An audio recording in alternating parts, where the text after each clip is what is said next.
New worst thing ever just dropped. They became symbols for Gazan starvation, but all 12 suffer from other health problems. Barry Weiss's news outlet, The Free Press, here making an excellent case as to why we maybe shouldn't have a free press. A free press investigation found that viral photos lacked important context. The subjects have cystic fibrosis, rickets, or other serious ailments. The authors of this piece that was filed under Israel and anti-Semitism, same category together I guess, was written by Oliva, Reingold, and Tanya, Lukyanova, and they were kind enough to present their findings in a video. So let's watch that now. So you've probably seen these photos of skeletal kids in Gaza on front pages, all over social media, even in a UNICEF ad. They've become the symbols of famine. But we decided to look into these photos and the stories behind them. And what we found is that in case after case, these kids were sick, but not just with malnutrition. In every instance, they were suffering with other conditions or illnesses like cystic fibrosis, cerebral palsy, and even traumatic head injuries. A few weeks ago, I started to notice that the same kids were appearing over and over again in coverage about Gaza, and they were being photographed by different photographers, which suggests some element of coordination. And then the New York Times had to issue an editor's note about this viral image, and that made me wonder, what else weren't they telling us about these photos? We did something so simple, it's shocking that no other journalist bothered to do it. So this is how we figured this out. Let's just take this example of Najwa Hussein Hajj, who appeared in CNN simply as suffering from severe malnutrition in Gaza City. So all we did is we took her name, we went to Google Translate, we took the Arabic spelling of her name, put that into Google, and pulled up a lot of local clips in which her parents were talking about what was really going on. And what we learned is that she has an esophagus condition, which is something that was even reported in English media, including the New York Times. That is a quite different and more nuanced story than the assumption that Israel wants her dead and they're starving her. The most important thing to realize is that the average Gazan does not look like that. And that is really what we find to be problematic about these images, is that they were being used by mainstream media in general stories about starvation. How is it that these legacy newsrooms lacked scrutiny for information coming out of an active war zone controlled by a terrorist group? Well, we asked them, and to figure out what they said and how they defended themselves, you should check out our story in the Free Press. So, to be clear, the big bombshell from this piece of hard-hitting investigative journalism is that Israel isn't just starving children, they're actually starving disabled children, some of whom were actually disabled by Israel itself when it dropped explosives onto them. The basic premise of this report and its implication, its obvious implication, is that the media is trying to make you hate Israel wrongfully by lying by omission. These photos have helped convince a growing number of Americans that Israel has induced famine and is committing war crimes in Gaza. I think if there's anything you can take away from this situation, it's that facts are important, but so is context. Depending on how and in what context those facts are being presented, they can be used to mislead, and in this case, to manufacture consent for a genocide. These facts, this information they are adding to the conversation here, do not change the reality that Israel is starving Palestinians in Gaza to death. Everyone, including children. Anne Frank died of typhus fever. That is a historical fact. But if someone were to take that fact, write an article fixating on that fact, while accusing anyone that's reporting on Anne Frank without mentioning typhus as doing anti-Nazi propaganda, then that person is a Nazi. It would be clear to everyone that that person is a Nazi and that the reason they're doing that is to downplay the Holocaust and whitewash Nazi Germany's role in it. I mean, what can you even say about something like this? It's obviously morally depraved. It's utterly demonic. The content in the research is bad enough. We'll get into that. But the form, the condescending tone, the dramatic spotlight style research shots, the horrible editing, there's dead air between all the pauses. Shocking that no other journalist bothered to do it.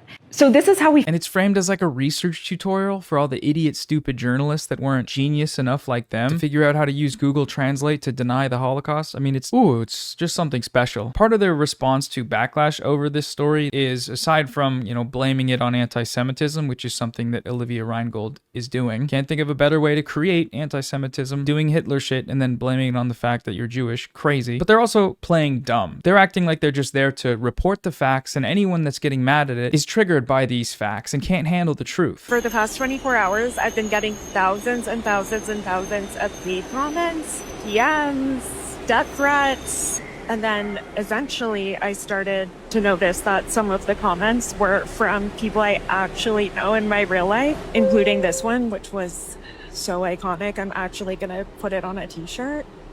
So basically, this is all happening because I reported this story along with my colleague, Tanya Lukyanova. This is best evidenced by the follow-up piece called Journalists Against Journalism. Our critics can call us any name they like, that doesn't change the facts. If all you're doing is just reporting the facts, just honestly investigating and finding the truth about what's going on in Gaza, then why is Benjamin Netanyahu promoting your work? Why is the primary architect of a genocide using your work as propaganda for the genocide? Last week, the IPC, a United Nations-endorsed food security monitoring body, concluded that Gaza is under famine conditions for the first time. The report states that over 500,000 people face catastrophic conditions marked by starvation, destitution, and death. Even though Israel's propagandists are already writing this off as Hamas, this is a pretty big deal and will hopefully spur some sort of change. It is getting quite a bit of coverage. As we can see on Ground News, which is the sponsor of today's video, over 330 outlets posted stories about it. Not all outlets were the same though. First, we can see a blind spot in coverage. Out of all the outlets, only 21% of the stories were posted by right-leaning outlets. And as we've talked about before on the channel, the bias in play does affect the way the information is presented. Of course it does. One right-wing outlet, the Daily Wire, presents the story this way. UN-backed watchdog set to declare famine in Gaza amid accusations of flawed data. So it immediately, before even getting into the article, delegitimizes the independent monitoring system, the IPC. Also, to a right-wing or liberal Zionist audience, the United Nations equals Hamas. Israel's been saying that this whole time, so UN-backed also kind of means Hamas, or it can at least carry that implication. Let's compare that now to The Independent, an English news source, with an article titled, "More than 500,000 people affected by irrefutable famine in Gaza." This is really as close as it gets in Western media to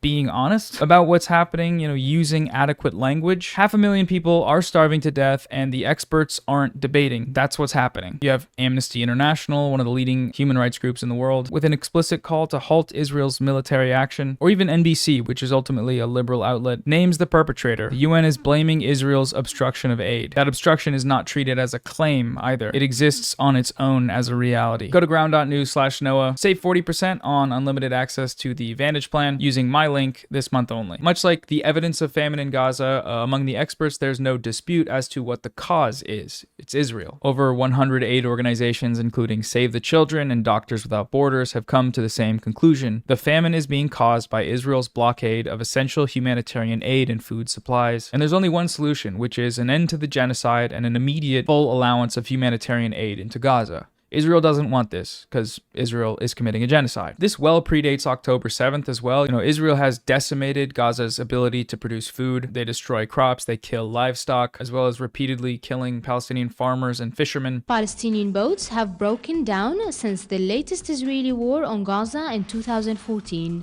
while more than 45 fishers have been arrested, 17 have been injured, and another 3 Palestinian fishers were killed in Israeli naval attacks during the past 6 months. This has been described by experts as a form of ecocide, and they've also destroyed food distribution centers like bakeries and markets and food warehouses. We have identified more than 2,000 sites in which entire farms were uprooted, greenhouses destroyed, and often replaced by Israeli military earthworks.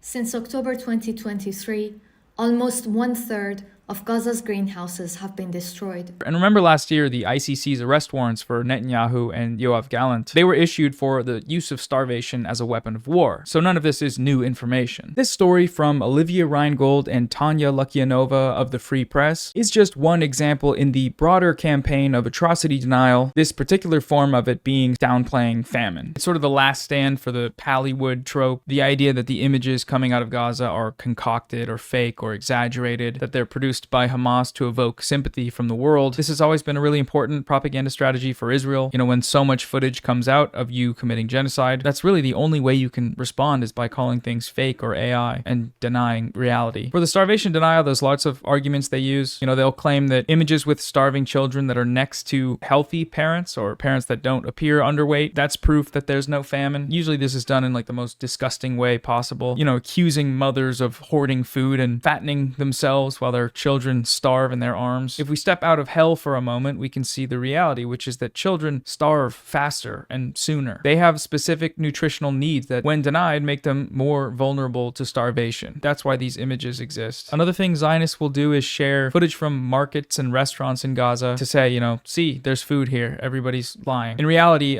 quoting from a famine expert, famine isn't the universal absence of food. It's when adequate food is out of reach for much of the population. In every famine ever, some people could afford food even while others couldn't. And prices are a huge factor of this. You know, right now prices have spiked astronomically, even after the often quoted resumption of aid, which is still nowhere near enough to prevent widespread famine. Another accusation is one we've been hearing throughout the genocide, that Israel is allowing aid in, but Hamas is stealing it. This has been consistently denied by humanitarian aid workers, healthcare workers, everyone in Gaza except Israel, but actually it does include Israel. Sources from within the Israeli military debunk this. The cause of the restriction of aid has always been Israel. They control the crossings. They control everything that comes in and out of Gaza. Israel is denying accusations from more than 100 aid agencies that it's deliberately blocking their assistance.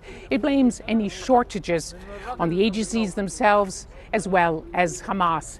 Now, when they clear inspection, they're going to have to drive a short distance away to go into Gaza through another Israeli crossing, because beyond the people you see here, members of the Egyptian Red Crescent Society waiting to welcome the ministerial delegation, the border is shut. It's now controlled by Israeli forces. Another one, a recent Times cover showed a group of starving children in Gaza. All of these propagandists claimed that it was staged. Their purported evidence was that there's an image of the photographer taking the photo. The cover of Time magazine was staged. Why did they have to stage a photo of children starving? You've been played. That's a tweet with almost 4 million views. In reality, the photographer was just taking a photo. He was taking a photo from the area where they were handing out aid. When a 19-year-old Palestinian woman, Mara Abu Zuri, died from malnutrition-related health complications after she was evacuated to Italy, these propagandists started calling the people that reported on it Hamas, including BBC, because she had cancer. One tweet with 7 million views reads, "She had leukemia, you disgusting mouthpiece for Hamas." This was a lie. She did not have leukemia. Italian doctors found no evidence of that. But even if it were true, that wouldn't matter. Of course it wouldn't. That wouldn't make what this person is saying here any less despicable. One video that was shared widely by pro-Israel propagandists purported to show another starvation staging event. Here it is, Hamas Hunger Propaganda Staging 101, a staged hunger event on the left. Then the group on the right has a lesson on how to act in front of a camera. See on the table before entering the staging area for their turn. You are being manipulated. In reality, the video is just showing an aid distribution site that happens to be next to a school. That's what this is. It's just two things happening. But 3 million views, blame Hamas, and help continue the genocide by normalizing it with the media to millions of people. So as far as the Free Press article goes, you see similar talking points. Reingold frames the widespread publication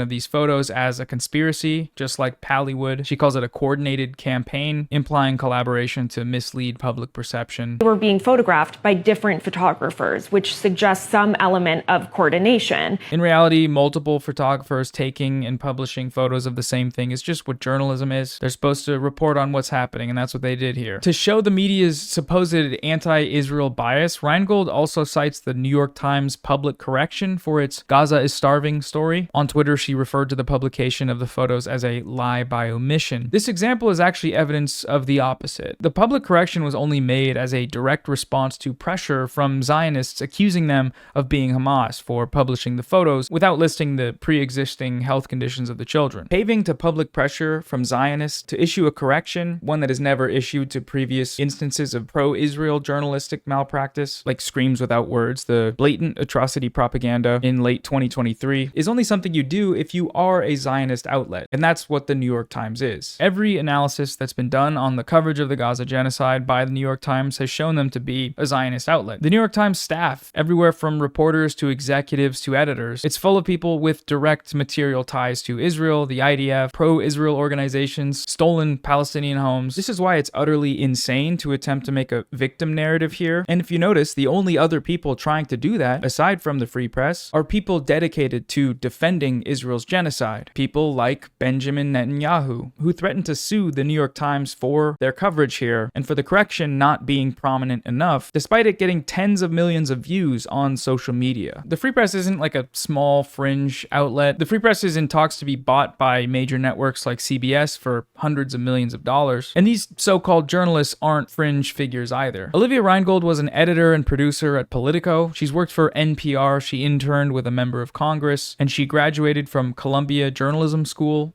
Apparently, the co-author of the story, Tanya Lukyanova, was the senior video producer for Bloomberg and a video journalist at the Wall Street Journal and the New Yorker. Michael Ames is another mainstream journalist. He's written for the New Yorker, Rolling Stone, Penguin Random House, and others. He wrote an article last month for the Free Press called The Gaza Famine Myth, with more typical genocide denial arguments. This story also filed under the topic of Israel and anti-Semitism. It's just one category. It just downplays starvation in Gaza by presenting a technical misclassification of a U.S. aid report as evidence that the media is exaggerating claims of famine. He does typical Zionist propaganda tactics like citing social media footage of Palestinian restaurants and downplaying Palestinian death tolls by citing a report from a right-wing think tank that was written by a pro-Israel propagandist while characterizing that as an independent source. Seeing as the IPC just declared a famine in Gaza a few days ago, directly contradicting this entire article, we should be hearing Ames issue a follow-up article soon, any day now, I'm sure. Most notable, though, is the founder of the Free Press, Bari Weiss. She's one of the most established pro-Israel propagandists working in mainstream journalism. She's written and edited for the New York Times and the Wall Street Journal, and she has a storied history of anti-Palestinian, pro-Israel views and participating in racist campaigns against Arabs and Muslims. This dates all the way back to her college years, where she led a campaign against academic freedom, targeting Muslim and Arab academics at Columbia University, levying anti-Semitism and harassment accusations that campus investigations concluded were unfounded. Weiss hasn't changed a bit in the 20 years since. In 2023, she led a character assassination campaign against Palestinian poet and professor Rafat Al-Arir, which ended up killing him. Weiss singled out a joke tweet from Al-Arir about the widely debunked Hamas burned babies hoax to her rabid Zionist fanbase. They proceeded to attack him with smears and death threats, and 1 month later, he was killed by a targeted Israeli airstrike. Before his killing, Al-Arir directly named Weiss and her incitement campaign as his cause of death. We know from quite extensive reporting that the Israeli military knows who everyone in the Gaza Strip is at all times. They know where they are, they know who's in the house, they use a vast array of technologies to achieve this. They've been using these technologies to assassinate hundreds of journalists, so when Professor Al-Arir says that Bari Weiss killed him, he's probably right. Given Bari Weiss's disgusting Zionist politics, it should be no surprise that the outlet she founded has served as a mouthpiece for the Israeli government throughout Israel's genocide in Gaza. Recently, they published a very sympathetic interview with Yasser Abu Shabab, who is the ISIS-linked, Israel-backed criminal gang leader with a demonstrable history of looting humanitarian aid and terrorizing Palestinians in Gaza. That interview was co-published with the Center for Peace Communications, a nonprofit whose board of directors includes multiple senior figures drawn from pro-Israel think tanks in Washington, D.C. The Free Press has downplayed Palestinian death tolls with misinformation, like when they misreported the findings of a UN report in May of 2024. This misinformation was immediately widely debunked, but the Free Press never issued any corrections. These people should not have careers in media or in public life, and they should be tried at The Hague for this. They should not be able to go anywhere for the rest of their lives without being confronted about this Holocaust denial, about their help in denying the atrocities of the Gaza Holocaust, and arming its perpetrators, its number one perpetrator, with propaganda to continue the genocide. When Benjamin Netanyahu is using your news report to propagandize for a genocide, you are complicit, perhaps more than anyone else in this sphere of online media. Anytime they say anything publicly, show them that. Ask them what that's about, because they haven't commented on it yet. So I'm curious if they're ever going to do that. Anyways, that's it for the video. Thanks for watching. I'll talk to you guys soon. Bye.